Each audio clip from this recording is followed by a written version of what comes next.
Opa, tudo bem?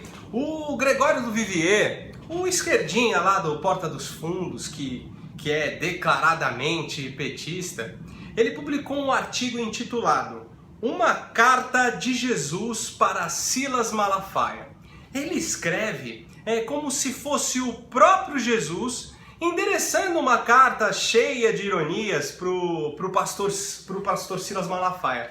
Esse artigo foi escrito já tem um tempo já, se eu não me engano foi em 2015, algo assim. Mas o fato é que o texto voltou a circular aí nas redes sociais no final do ano passado, depois do pastor em questão ter virado suspeito pela Polícia Federal na Operação Timóteo, né? E ele ter sido levado para depor coercitivamente e tal. Então, nesse vídeo, eu quero comentar alguns pontos desse artigo do Gregório do Vivier, pois ele foi extremamente tendencioso.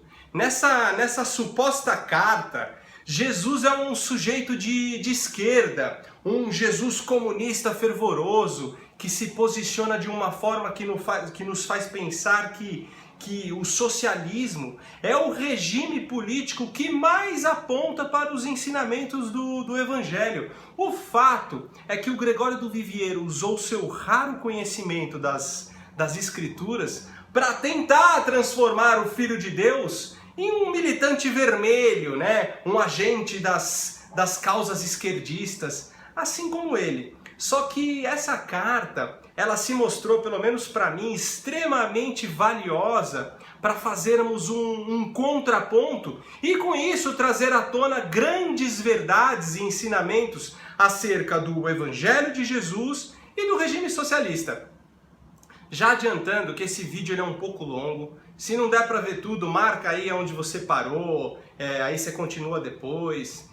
Então já manda o seu like aqui, é muito importante você curtir o vídeo. Se você ainda não é inscrito no canal, se inscreve aqui embaixo também. Toda semana tem vídeo novo, enfim. Bom, primeiro tem que ficar bem claro que o meu intuito não é defender o pastor Silas Malafaia e nem acusá-lo de nada com relação a esse escândalo dos royalties a qual ele supostamente estaria envolvido, pois isso cabe à justiça. Outro fator é que eu não concordo com o tipo de teologia em que ele embasa as suas pregações, né? Eu não concordo com o tipo de discurso que ele usa para angariar ofertas. Eu acho que o Evangelho não tem absolutamente nada a ver com essa teologia da prosperidade que ele defende. E por sinal, eu acho que esse tipo de teologia, a teologia da prosperidade, só infantiliza os seus adeptos. Resumindo, eu não indicaria o Silas Malafaia para ser pastor de ninguém, mas não cabe a mim julgá-lo como pessoa, muito menos julgar seu sacerdócio, né? Essa é uma prerrogativa que pertence só a Deus. Então vamos lá, eu vou ler um parágrafo do artigo, né, dessa carta, comentar os trechos relevantes e fazer um contraponto. E assim por diante, parágrafo a parágrafo. Então vamos lá, vamos começar aqui. Querido pastor, aqui quem fala é Jesus. Não costumo falar assim diretamente, mas é que você não tem entendido as minhas indiretas. Imagino que já tenha até ouvido falar de mim, já que se intitula cristão. Durante um tempo, achei que falasse de outro Jesus, talvez do DJ que namorava Madonna, ou de outro Cristo, aquele que embrulha prédios para presente, já que nunca recebi um centavo do dinheiro que você coleta em meu nome. Nem quero receber, muito obrigado. Às vezes, parece que você não me conhece. Bom, esse foi o primeiro parágrafo dessa suposta carta aí de Jesus para o pastor Silas Malafaia. Bom, o Gregório, ele disse algumas verdades aqui, é inegável. Muitos líderes espirituais não conhecem ao Deus que é Pai de Jesus Cristo. Eles constroem um relacionamento com um ídolo muito parecido com os deuses pagãos que abençoavam ou amaldiçoavam as pessoas de acordo com o que elas ofereciam ou sacrificavam a eles. Esses líderes espirituais, eles criam um relacionamento com um Deus que promete atender todas as suas expectativas. Na verdade, eles não servem o Jesus, mas sim seus próprios egos. Só que nenhum pastor, nem mesmo o Silas Malafaia, conota que as ofertas ou dízimos doados pelos fiéis irão direto para os bolsos de Jesus, como a carta sugere. Todo crente que leva dinheiro nas igrejas sabe que isto será usado para o avanço da obra de Deus aqui na terra, para que vidas sejam atingidas e para a manutenção dos templos, bem como os salários das pessoas que trabalham nele. O grande problema é quando as motivações para essas doações não é o próximo, não é a simples prática da generosidade, muito menos a responsabilidade perante ao funcionamento do templo ou perante aquelas pessoas que podem ser alcançadas pelo Evangelho. Mas quando as motivações giram em torno do anseio egoísta de obter uma bênção pessoal da parte de Deus, giram em torno do medo de ser acometido por alguma maldição caso deixem de doar, ou mesmo o simples sentimento de estar cumprindo um critério da lei divina ao fazer as doações. Por isso a sacanagem se encontra justamente nos pastores que estimulam seus fiéis a terem essas motivações torpes na hora de dizimar e ofertar. E pelo pouco que eu já vi, infelizmente, o Malafaia, ele pertence a esse grupinho de pastores. Então aqui, voltando para cá, o segundo parágrafo.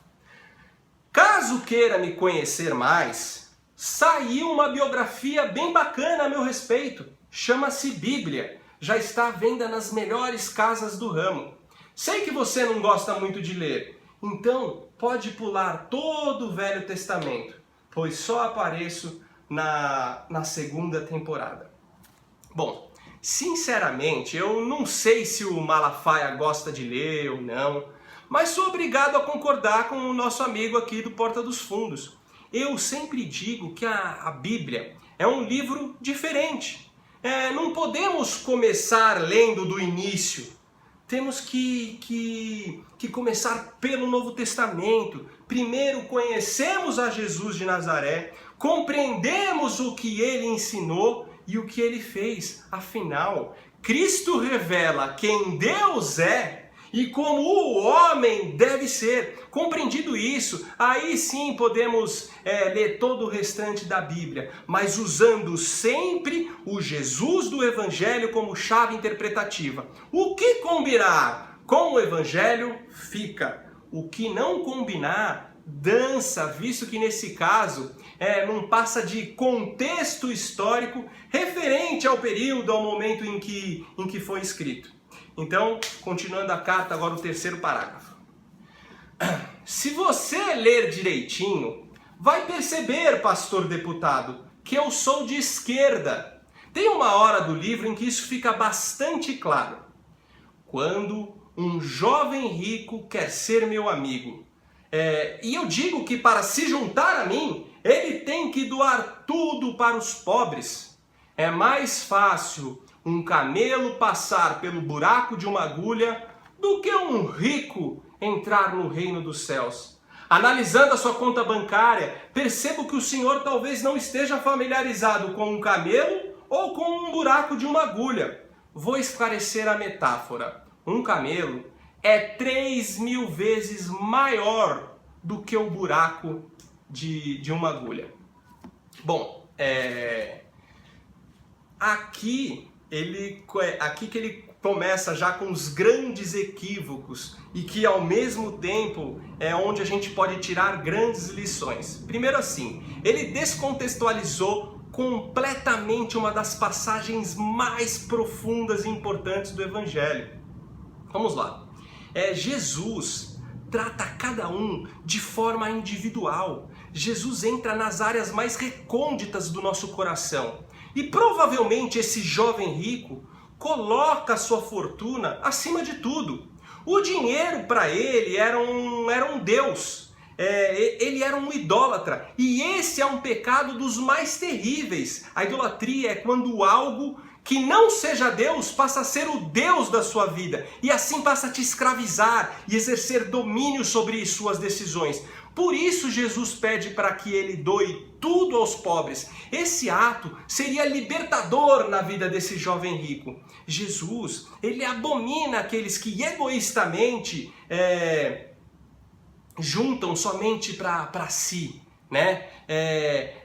Quem tem muito deve ajudar quem não tem. E essa é uma premissa cristã e não da esquerda. Eu não posso conceber uma pessoa que se diz cristã e que olha com indiferença para as necessidades do próximo. Mas acontece que isso deve partir de uma decisão individual e não de uma imposição estatal como acontece no socialismo. Ninguém tem o direito de me obrigar a dar meus bens para outra pessoa. Deus, ele respeita o livre-arbítrio de cada um. O governo não pode simplesmente passar por cima disso, mesmo que em nome de um bem social, como a esquerda faz. Sobre a analogia do camelo e do buraco na agulha, a agulha era uma pequena fenda em uma rocha onde um camelo não conseguia passar. Ou seja, é muito difícil um rico entrar no reino dos céus, pois o rico se distrai com as suas posses e acaba sendo escravizado por elas, não olhando para Deus ou para as necessidades do próximo, das pessoas que estão ao seu redor. Por isso, o melhor a se fazer é ouvir o que Jesus disse ao jovem rico e não juntar apenas para si, mas sim compartilhar. Com certeza essa atitude, além de agradar a Deus, contribuirá para uma sociedade melhor. Como eu sempre digo aqui, o reino dos céus é o ambiente onde a vontade de Deus é feita.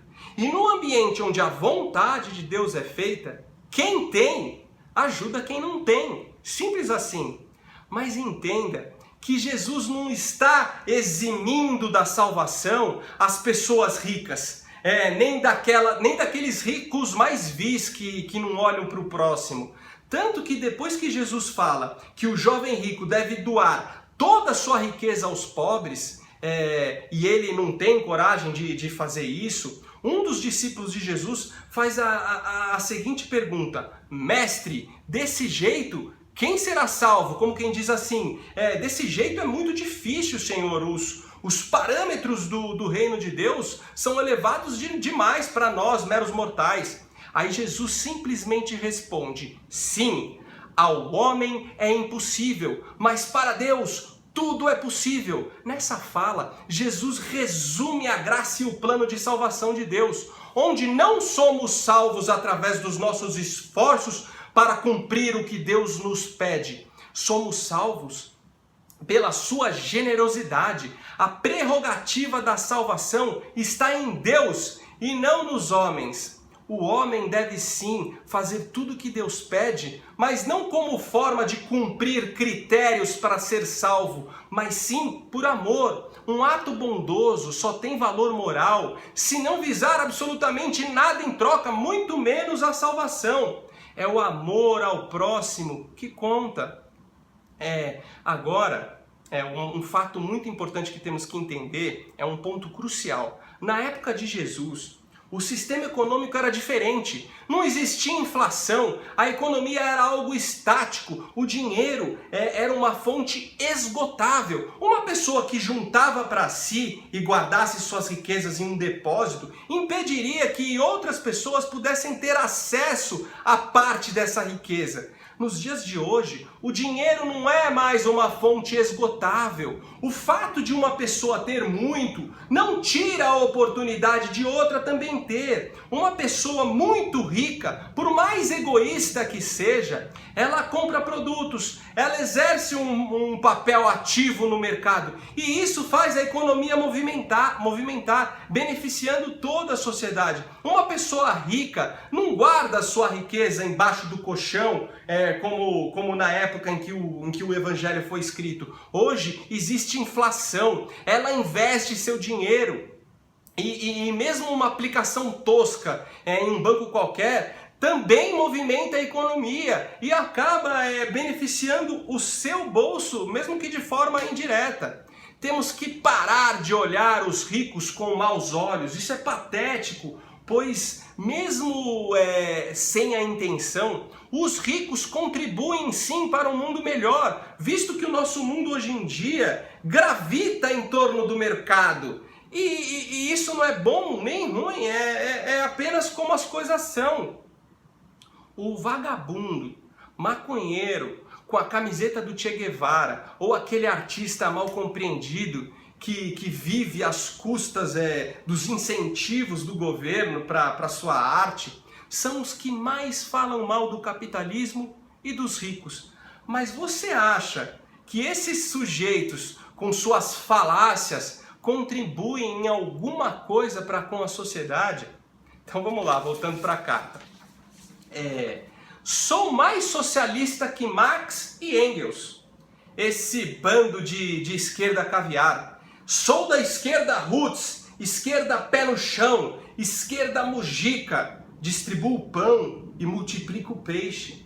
Só depois é que ensino a pescar. Se não quiser ler o livro, não tem problema, basta olhar as imagens. Passei a vida toda descalço, pastor. Nunca fiz a barba. Eu abraçava leproso e na época nem existia álcool gel. Bom, sei que existe muita ironia, né, nesse trecho.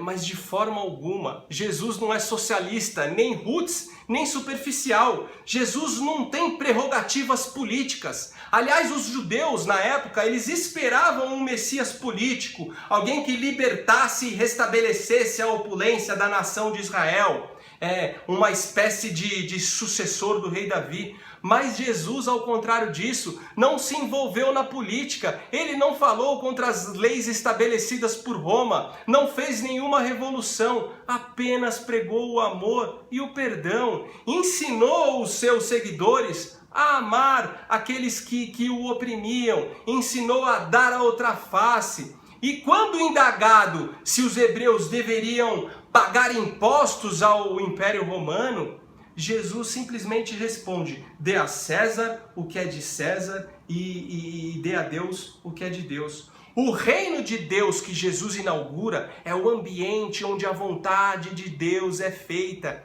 Ele está mostrando que a vontade de Deus deve ser estabelecida através de nós, os seus seguidores. Jesus disse que seus discípulos devem se tornar sal da terra. O sal, ele não chama atenção para si como fazem os militantes ou os políticos esquerdistas. O sal, que ele se mistura à comida, enaltecendo o gosto do alimento.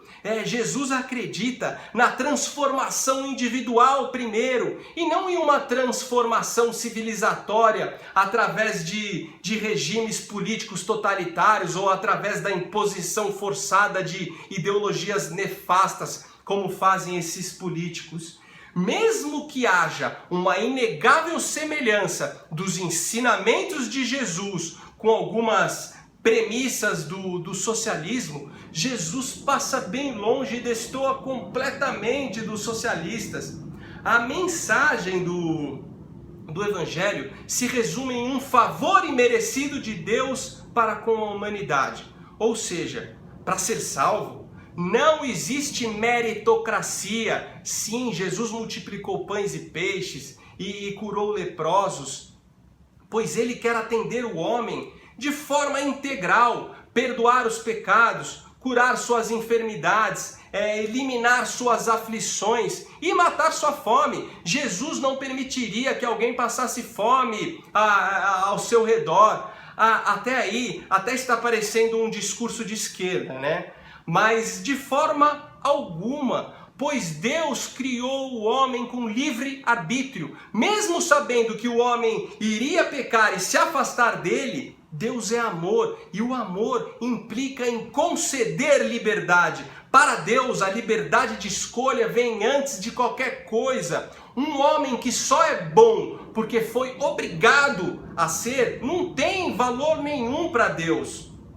Quando um regime socialista é estabelecido, a primeira coisa a ser aviltada é a liberdade individual. O socialismo tenta acabar com a desigualdade social com medidas intervencionistas. Todo líder revolucionário socialista, depois de estabelecida a sua revolução, não se torna um cidadão comum que anda descalço e se perde entre a multidão como Jesus. Ele adquire regalias especiais e é servido pelo Estado que ajudou a criar e exerce poder sobre as pessoas.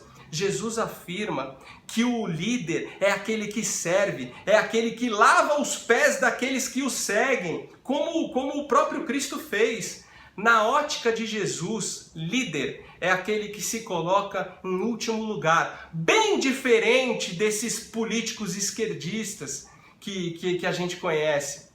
O socialista, ele acredita em um futuro utópico de uma sociedade igualitária. E esse futuro justifica todo tipo de atrocidade. Ele acredita que sua ideologia é capaz de estabelecer ordem ao caos. Jesus acha que uma vida vale mais do que o mundo inteiro. Jesus não tiraria a vida de uma pessoa em nome de um futuro melhor, como o comunismo fez no decorrer da história, ceifando milhares de vidas. Jesus sabe que o homem tem o mal em sua natureza. Sendo assim, é incapaz de estabelecer a ordem no caos que o próprio homem gerou. Jesus sabe que o mundo ideal não será criado por esses mesmos homens. A Nova Jerusalém, onde teremos paz e prosperidade eternamente, descerá do céu, virá de Deus. E enquanto esse paraíso não é estabelecido, Jesus apenas almeja que cada seguidor seu aprenda a amar seu próximo e assim, por livre e espontânea vontade, adquira responsabilidade sobre aqueles que sofrem nesse mundo, efetuando atos voluntários de caridade. Jesus almeja que coloquemos o próximo à frente de nossos próprios interesses, mas isso não é imposto por ninguém, muito menos pelo Estado. É uma decisão individual. Calma que já está acabando aqui. Fui crucificado com ladrões e disse com todas as letras, Mateus, Lucas, todos estão de prova, que eles também iriam para o paraíso. Você acha mesmo que eu seria a favor da redução da maioridade penal?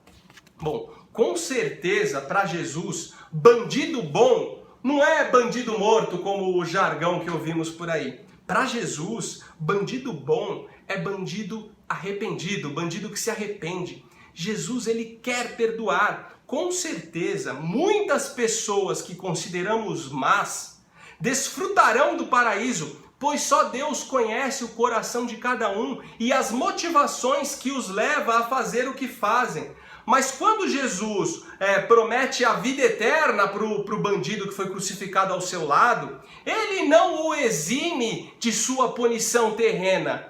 Cristo não o tira daquela cruz. Sendo assim, Jesus ele não seria nem contra, nem a favor da maioridade penal. Ele deixaria essa decisão a cargo dos homens. Jesus, ele respeitou todas as leis vigentes impostas por Roma. Ele não discursou nem mesmo acerca da escravidão. Mesmo a gente sabendo que ele é contra, óbvio, ele era algo estabelecido pela lei, era algo estabelecido pelaquela cultura daquela época. Jesus jamais entrou no mérito das leis estabelecidas pelos homens. Isso não estava na sua agenda. Ele queria mudanças nas consciências. Ele queria que os corações das pessoas mudassem primeiro. Então vamos lá para o último parágrafo. Soube que vocês estão me esperando voltar à terra. Más notícias, pastor. Já voltei algumas vezes. Vocês é que não perceberam. Na Idade Média, voltei prostituta e cristãos me queimaram. Depois voltei negro e fui escravizado.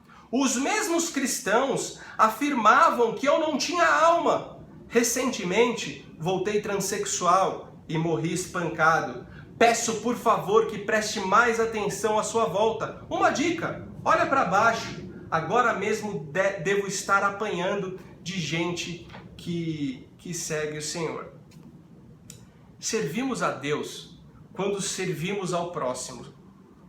Atendemos todas as expectativas de Deus quando servimos em amor os aflitos desse mundo, não importa quem seja. Sim, quando damos água a quem tem sede, estamos fazendo isso para Deus. Mas Gregório, não seja tendencioso, não seja desonesto. A humanidade comete terríveis barbáries, mas não use as atrocidades que supostos cristãos que não entenderam patavinas do evangelho cometeram no passado, ou mesmo hoje em dia, para justificar sua ideologia que foi responsável pelo maior derramamento de sangue na história da humanidade. O comunismo, ele matou mais que o nazismo, as cruzadas e os desastres naturais juntos. Não use o exemplo de maus cristãos para justificar a roubalheira sistêmica do PT, partido que você defende com unhas e dentes. O mal é mal e deve ser exposto como tal, independente da esfera ideológica que pertence.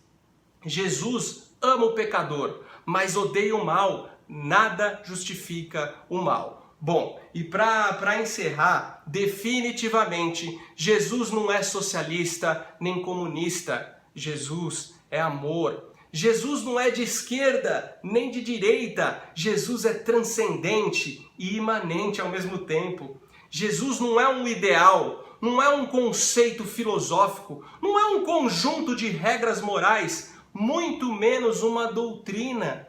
Jesus é uma pessoa cortês e gentil, que não invade territórios. Jesus não entrará no seu coração caso não seja convidado. Bom, esse foi o vídeo dessa semana. Curte o vídeo, compartilha nas redes sociais. Valeu!